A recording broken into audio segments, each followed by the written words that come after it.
What if I told you that everything you've ever wanted, the money, the health, the relationships, may already exist in some form right now? And that perhaps the reason you can't see it yet is simply because you've been looking in the wrong place. It might sound a little bold at first, but stay with me. Most of us wake up each day and immediately look for evidence in the outer world. We check our bank accounts. We look in the mirror.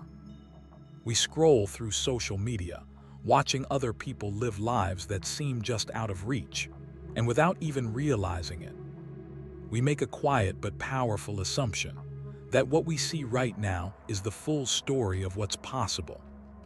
But what if it is? If something isn't physically in front of us, we tend to assume it doesn't exist. We notice the space where our dreams haven't yet taken shape, and we quietly label that as reality. But what if that space isn't truly empty? What if, over time, we've simply been conditioned to perceive only a narrow slice of what's actually possible for us? Think about this for a moment.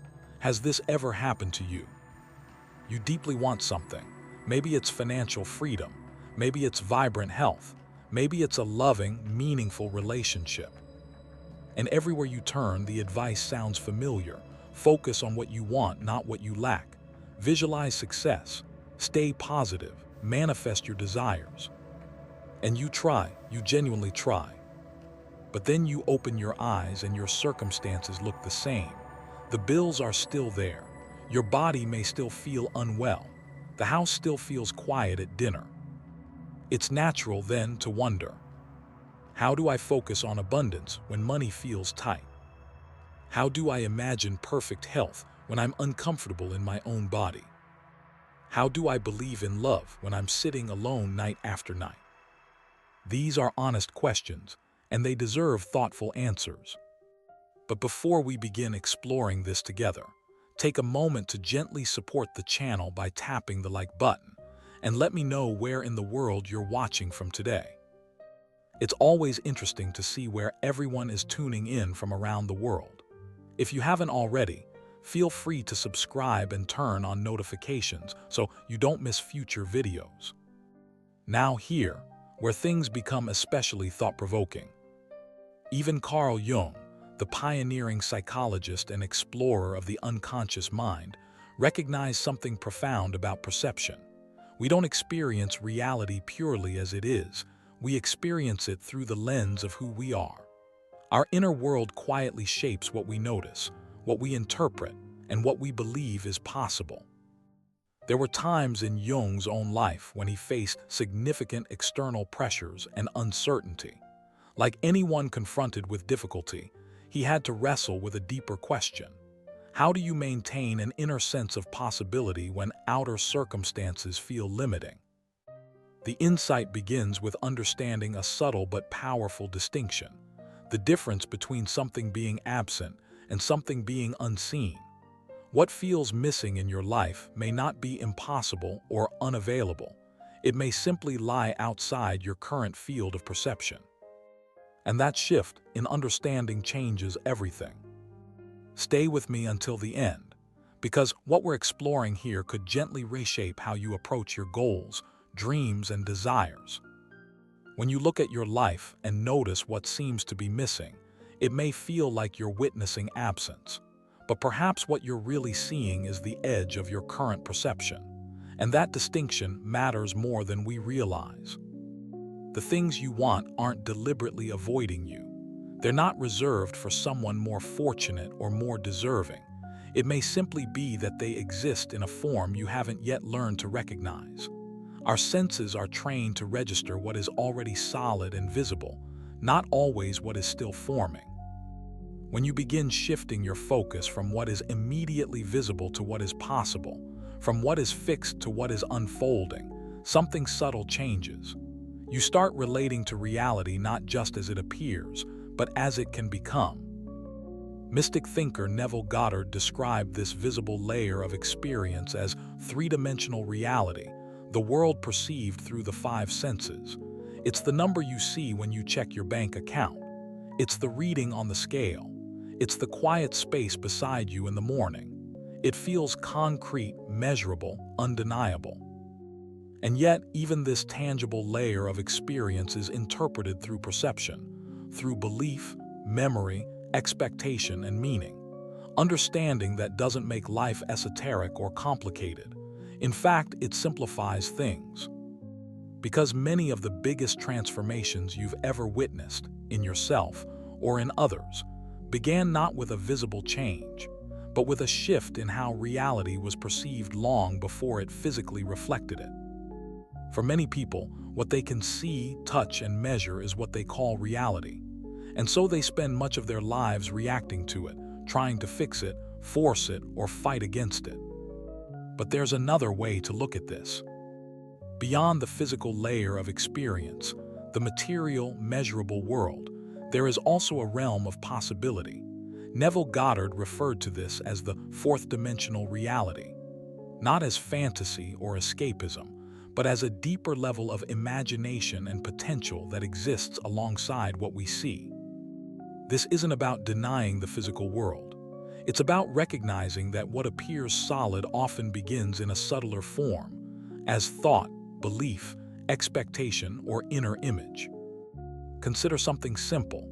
Right now, as you're watching this, there are radio waves, Wi-Fi signals, and electromagnetic frequencies moving through the space around you. You can't see or touch them. Your senses don't register them directly. Yet you know they're real because when you turn on your phone or radio, those invisible signals translate into sound, images, and information you can interact with. In a similar way, possibility exists before it becomes visible. The unseen doesn't mean unreal. It often just means not yet perceived. If this perspective resonates with you, feel free to subscribe. I share reflections like this that explore the relationship between consciousness and lived experience. Insights that can gradually shift how you understand both yourself and the world around you. Because when you begin to see reality not only as what is, but also as what is becoming, everything starts to feel a little more open. What if your future wealth, vibrant health, or deeply fulfilling relationship aren't simply distant possibilities waiting somewhere far ahead of you, but potentials that already exist in seed form within consciousness? In a sense, the version of you who feels financially free, physically well, or deeply fulfilled may already exist as a possibility, not as something mystical or fully formed, but as a direction, a pattern, a potential waiting for the right inner and outer conditions to take shape. This is where attention becomes important. The question may not be whether better outcomes are possible, but rather, what are you consistently focusing on? Are you reinforcing only what your current circumstances show you? Or are you gradually training your mind to notice possibility alongside what already exists? Neville Goddard described this difference as the distinction between the three-dimensional world, the tangible, sensory reality, and the deeper imaginative realm where new outcomes first begin. Whether or not you use that language, the principle is simple. What we repeatedly attend to tends to shape our decisions, behaviors, and ultimately our results. If this perspective resonates, you might reflect quietly to yourself. I'm open to seeing beyond what's immediately visible. Because understanding how potential becomes reality isn't about wishful thinking. It's about recognizing how inner shifts influence outer change. And here, where things become especially interesting. When modern physicists began studying matter at its smallest levels, they discovered something remarkable. What appears solid and fixed, your body, your phone, the chair you're sitting on, is made of atoms. And atoms themselves are mostly space, organized energy, constantly in motion. This doesn't mean physical reality isn't real. It simply means that what feels solid is, at a deeper level, dynamic and fluid. In other words, reality may be more flexible than it first appears, and that realization alone can gently change how you approach what feels possible. When you look at an atom, you'll find a tiny nucleus at its center, with electrons moving around it. What's fascinating is the amount of space in between. If you were to scale an atom up so the nucleus was the size of a basketball in the middle of a football field, the electrons would be orbiting far out near the edges. The vast majority of the atom would be empty space. In that sense, what we experience as solid is not as dense or fixed as it appears. On a microscopic level, matter is mostly space and energy in motion. Even Albert Einstein once remarked that reality is an illusion, albeit a very persistent one. As scientists studied matter more deeply, especially at the quantum level, they discovered something even more intriguing. Subatomic particles don't behave like solid little objects all the time. Sometimes they appear particle-like. Sometimes they behave more like waves of probability. It's so counterintuitive that physicists often refer to it as quantum weirdness. Now, it's important not to oversimplify these discoveries.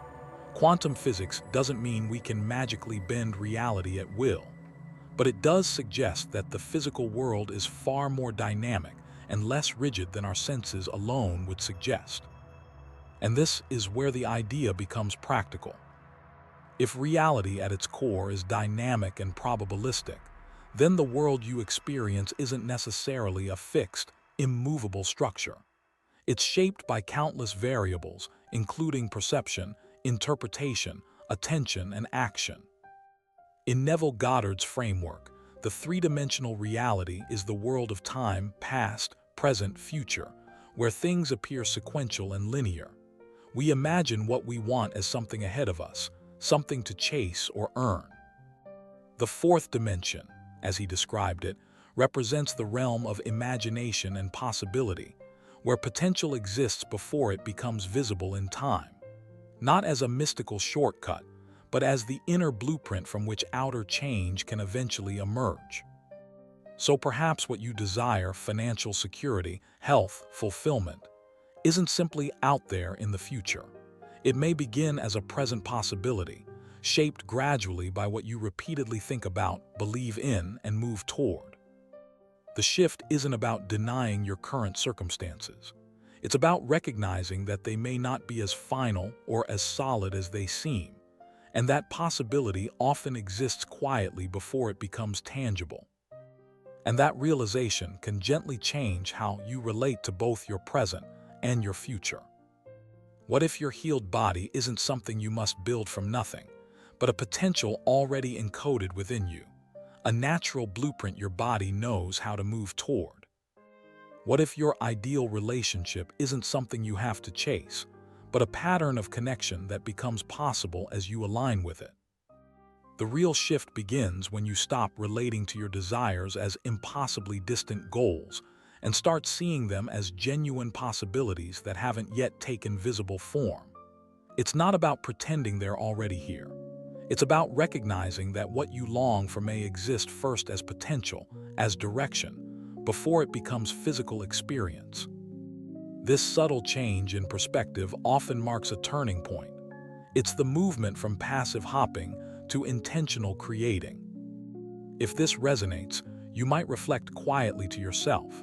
I'm open to seeing beyond what's immediately visible. Because the next step is simpler than it sounds. When you look at your life and notice what feels missing, it may not be true absence you're seeing. It may simply be the absence of material expression, not the absence of possibility itself. And that distinction can change how you feel, think, and act. Your dream home may exist today as an idea, a plan, a direction you're gradually moving toward. Greater health may exist as your body's capacity to heal and adapt.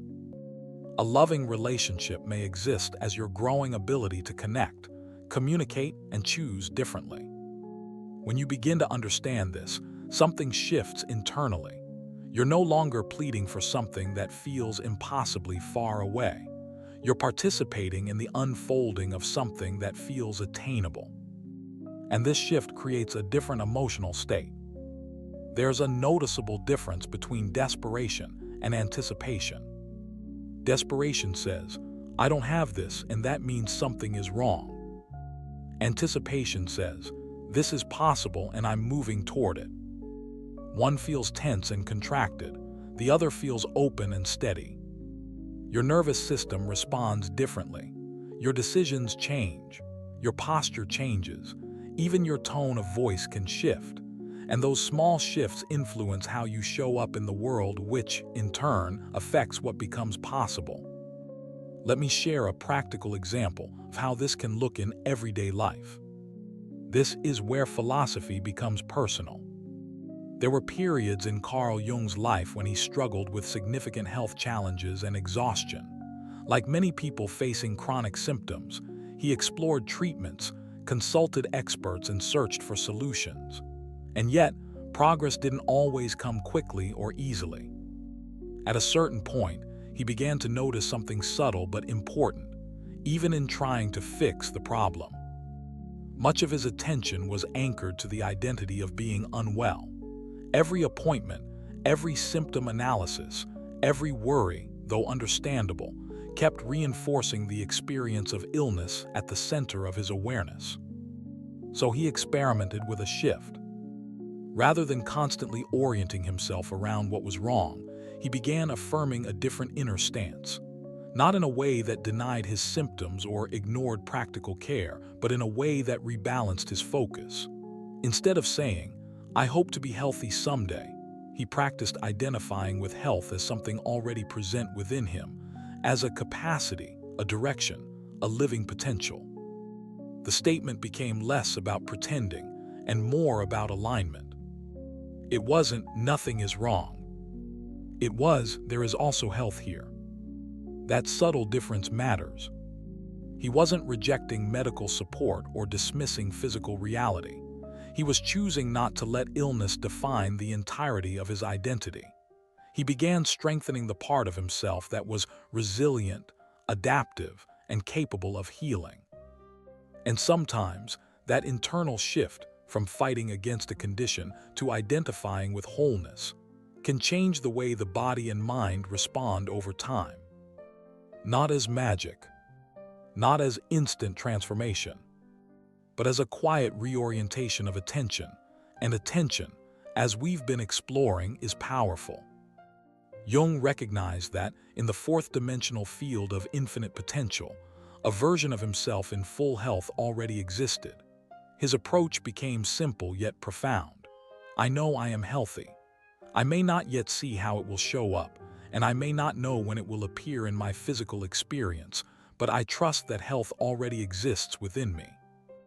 This wasn't about wishful thinking or ignoring reality. It was a conscious shift of attention, moving from the problem to the potential, from what his senses were showing him to what his deeper knowing was revealing. Over time, something remarkable unfolded. By gradually redirecting his focus toward wellness rather than illness, Jung began noticing insights, solutions, and possibilities that had previously gone unseen. Through this inner guidance, he achieved a level of recovery from conditions that had troubled him for years. If this resonates, you might write in the comments, "I choose the invisible reality," because understanding how attention shapes experience is one of the most practical ways to bridge where you are and where you're meant to be. The principle behind this works consistently. It's what I call a form of reality alignment, a recognition that two valid realities exist simultaneously: the visible, physical world we experience through our senses, and the unseen field of potential that quietly shapes what can appear. By learning to notice both, and gently orienting toward the potential, you open the door for change in ways that feel natural, steady, and grounded. Just because something exists in an energetic, immaterial form doesn't make it any less real than the physical world you see and touch. When Jung shifted his attention from the absence he sensed to the potential that already existed, he wasn't engaging in wishful thinking or self-deception. He was simply redirecting the creative power of his consciousness from one aspect of reality to another. That shift often led to changes that, from the outside, might have seemed remarkable, even miraculous. But in reality, they followed a consistent principle. The energy you focus on grows. This is where the identity shift becomes essential, and where many people unknowingly get stuck. Often, We try to create change by fixing problems. We try to manifest wealth by addressing financial struggles. We try to attract love by healing loneliness. We try to build success by overcoming setbacks. The challenge is that every time we focus primarily on the problem, we reinforce it. We feed energy into the very circumstances we're hoping to move beyond. The subtle shift, and the one Jung exemplified, is to focus instead on the potential already present, on the version of reality that you want to inhabit. By gently orienting attention this way, you start to influence what emerges in the physical world, without forcing or struggling against what already is. The real breakthrough comes when you stop trying to manifest from a place of lack and start perceiving from the perspective of someone who already knows their desired outcome exists. Not hopes it exists, not wishes it exists, but genuinely knows it does. This principle isn't limited to health. It works the same way for wealth, relationships, purpose, or any area of life. Whatever you consistently direct your attention to in the fourth-dimensional field of potential gradually begins to show up in your three-dimensional experience. It's not magic, it's mechanics. It's the way consciousness interacts with possibility, turning potential into tangible outcomes. Where many people get stuck is in the translation from understanding to practice. They grasp the idea of a fourth-dimensional reality in theory, but day after day, their lived experience remains the same. Life feels repetitive, the same struggles, the same limitations, the same patterns. The reason is surprisingly simple: attention. When you repeatedly focus on what's already present in your three-dimensional reality, the bills, the body, the challenges, you keep activating those patterns from the field of potential. Every glance at a low bank balance or every self-judgment about your body reinforces the same reality for another day. The shift isn't about ignoring what exists. It's about gently redirecting your awareness toward what's possible, toward the version of your life you want to inhabit. That subtle redirection of attention is where transformation begins. You scroll through social media, see happy couples, and feel the familiar ache of loneliness. And in that moment, your attention reinforces the experience you're currently having. It's difficult to invite something new into your life if your focus stays fixed on what already exists. A deeper understanding of how reality works actually gives you permission to do something that might feel a little counterintuitive at first.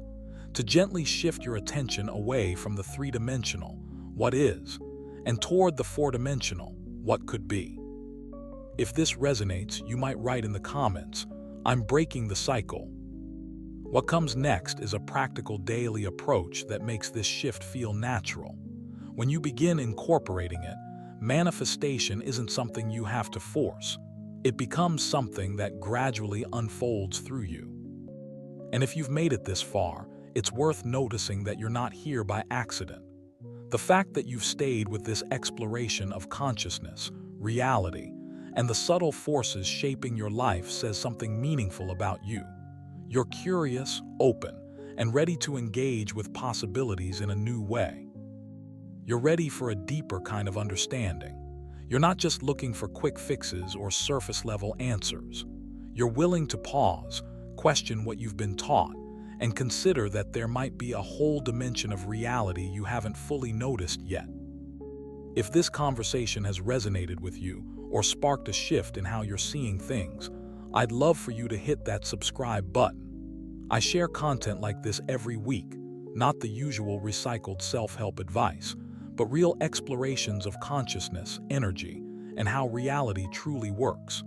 These are the kinds of insights that can subtly change how you perceive everything, not just how you feel for a moment. And if this message spoke to you, leave a comment saying, "This message was meant for me." It's a small but meaningful way to mark that you made it through, that you're paying attention, and that you're open to this new perspective. Declaring that intention, choosing to notice the invisible reality alongside the visible, is often the first step toward a deeper, more aligned way of experiencing life. If you found value in what we explored today, go ahead and tap that like button. It helps more people discover these ideas and also lets me know that this kind of content resonates with you. There's also a video right here that goes even deeper. It covers the specific daily practices that make this fourth dimensional awareness feel natural in your life. Click it and continue the journey with me over at Frequency, because understanding the concept is one thing. Actually living it is where the real transformation happens. I'll see you in that next video. And remember, the reality you're seeking already exists. You're simply learning to notice it.